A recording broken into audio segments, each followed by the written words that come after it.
Assalamualaikum warahmatullahi wabarakatuh. Kami dari kelompok 3 akan menjelaskan mengenai materi dari kelompok kami, yaitu temper tantrum atau mengamuk yang sering terjadi pada anak usia dini. Langsung saja, yang pertama yaitu pengertian temper tantrum. Temper tantrum yaitu suatu luapan emosi yang meledak-ledak dan sering kali tidak terkontrol yang terjadi pada anak. Biasanya anak mengalami temper tantrum itu apabila mereka menginginkan sesuatu tapi tidak bisa mendapatkannya, atau keinginannya ditolak oleh orang tuanya. Perilaku yang sering terjadi pada anak temper tantrum itu seperti menangis, kemudian berguling-guling di lantai. Mereka tidak peduli di rumah maupun di luar rumah. Kemudian merusak atau memukul barang. Kemudian memukul orang tuanya. Kemudian menendang sesuatu, dan perilaku lain yang menunjukkan kemarahannya.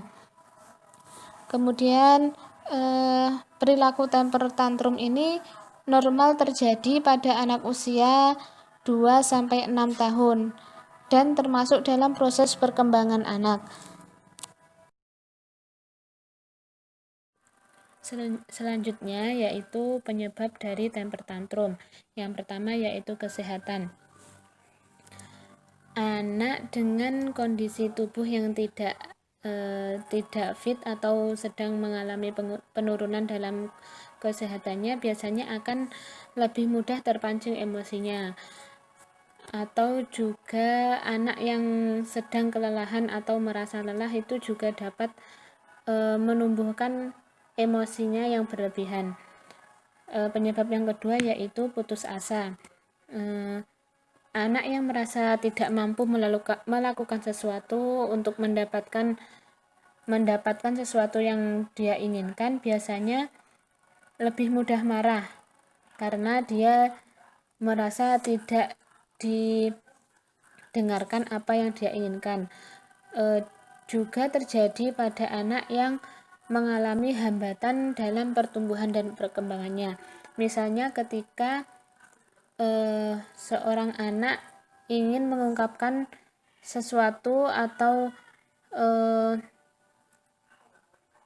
mencoba untuk menyampaikan apa yang diinginkannya, tetapi orang lain tidak dapat memahaminya atau bahkan tidak didengarkan, itu juga salah satu yang dapat menyebabkan kemarahan pada anak.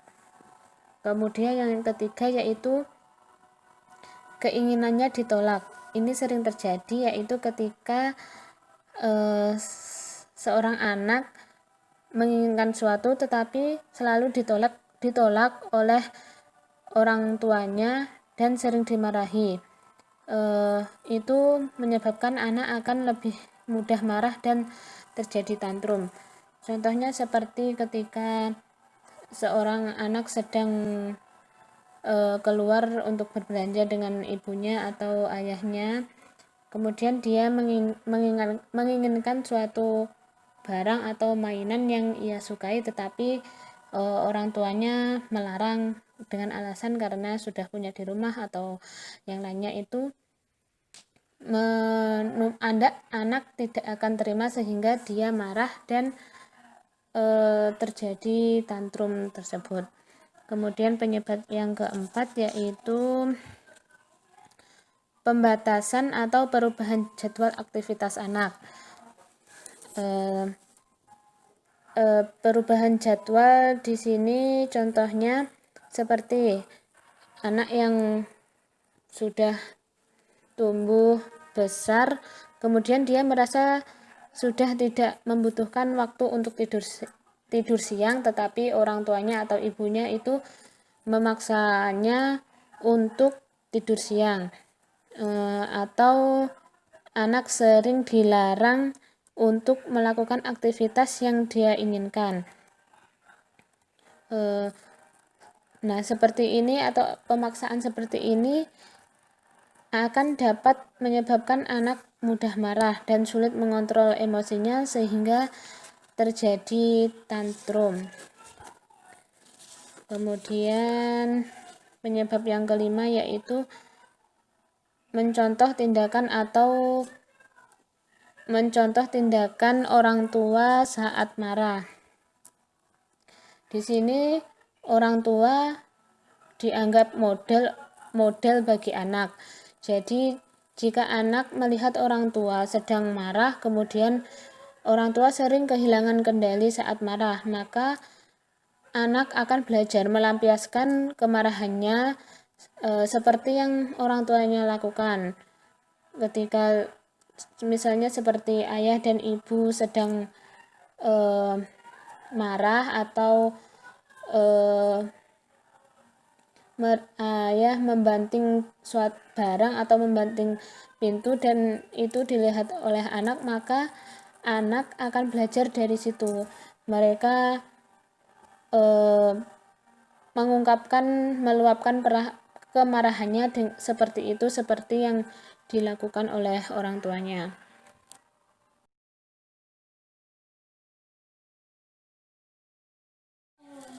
Poin selanjutnya yaitu gejala temper tantrum. Yang pertama, memiliki kebiasaan tidur, makan, dan buang air tidak teratur.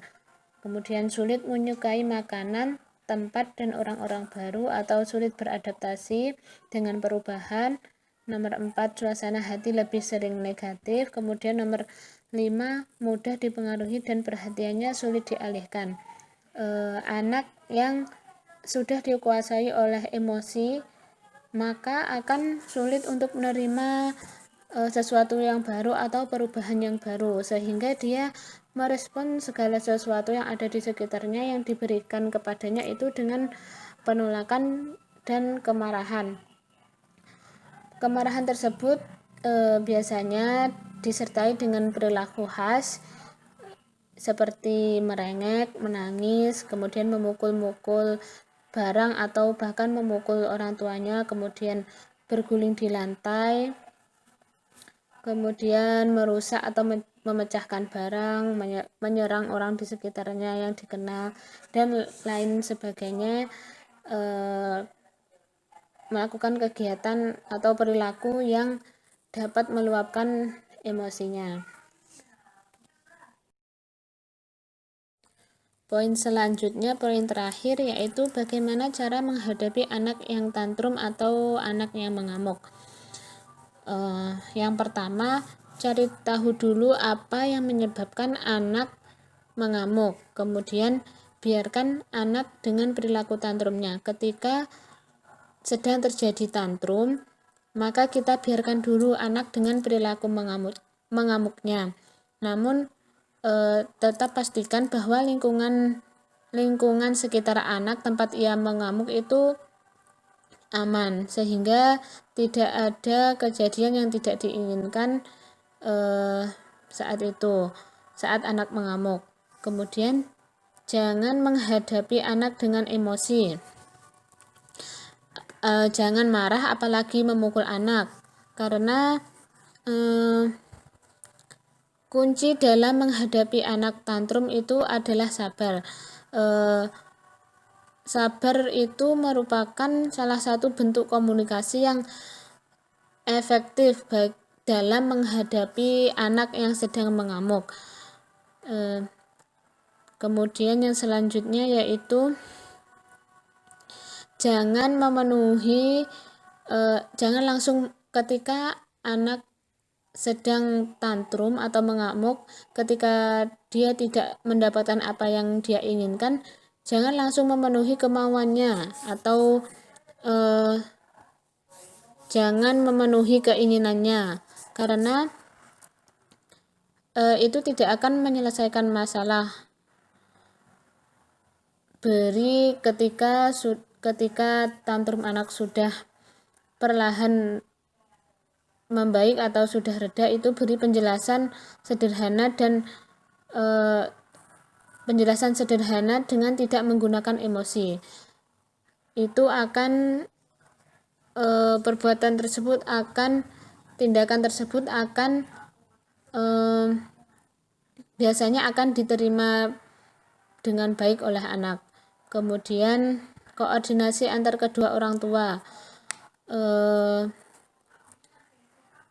Orang tua antara ayah dan ibu itu harus seimbang dalam memperlakukan anak ketika sedang tantrum. Misalnya jangan ketika anak menginginkan suatu, jangan membuat anak itu menganggap ayahnya sebagai pahlawan karena dia memberikan apa yang dia inginkan, kemudian menganggap ibunya sebagai musuh karena keinginannya ditentang atau sebaliknya. Kemudian yang terakhir yaitu memberikan pengertian kepada orang sekitar anak. Biasanya ketika anak tantrum atau mengamuk itu orang terdekat di sekitarnya kecuali ayah dan ibu itu akan menggagalkan upaya untuk mengatasi anak, seperti ketika anak menginginkan sesuatu mereka langsung memberikan, biasanya begitu. Terutama hal ini sering dilakukan oleh kakek atau nenek anak tersebut. Itu akan membuat anak menjadi manja karena keinginannya itu dipenuhi. Sekian dari kelompok 3. Ada kurang lebihnya mohon maaf. Akhiran wassalamualaikum warahmatullahi wabarakatuh.